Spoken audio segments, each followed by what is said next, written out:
మీరు చూస్తున్నారు కదా, నేను అంతకుముందు వీడియోలో నేను చూపించిన 2 ట్రైలు అంటే ఎల్లిపాయలు, అల్లం సాగు గురించి మీకు కొన్ని వీడియో పెట్టాను నేను. మన ట్రైల్ కోసం ఎలా అవగాహన కోసం నాకు కూడా తెలియాలి. అసలు మన ఈ తెలంగాణ డిస్ట్రిక్ట్‌లో ఎల్లిపాయలు, అల్లం సాగు చేయొచ్చా? చేయకూడదా? అనే విషయం తెలుసుకుందాం అని చెప్పేసి నేను ఒక 2 ట్రైల్‌లు పెట్టాను. అంతకుముందు ఫుల్ వీడియో కూడా పెట్టాను మీకు. ఇప్పుడు మీకు చూపిస్తున్నా కదా! ఇగో చూడండి, ఇది ఎల్లిపాయలు ఇది. ఎల్లిపాయల నారు. ఎల్లిపాయ ఆటోమేటిక్‌గా మీరు చూస్తున్నారు కదా! ఇది ఎల్లిపాయలండి. చూపిస్తాను. వీడియో దగ్గరికి కొంచెం.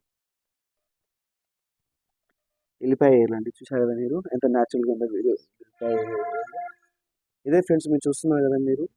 ఇలాగే నేను ట్రైలో పెట్టినట్టు కాకుండా మన ఆల్టర్‌నేట్‌గా మన ఎర్ర భూమిలో గాని, మన మంచి సాగు భూమిలో గాని పెట్టుకుంటే మీరు దయచేసి పెట్టుకోండి. 2 ఎకర్స్ దాకా పెట్టుకోండి. ఎవరైనా ఎకర్స్, హాఫ్ ఎన్ ఎకర్స్ ధైర్యంగా పెట్టుకోండి. ఎందుకంటే ఇక్కడ నేను కోకో ఫీట్‌లో నేను 2 ట్రైలు ట్రై చేశాను. ఖచ్చితంగా సక్సెస్ అయింది. అయింది కాబట్టి నేను మీకు చెప్తున్నాను.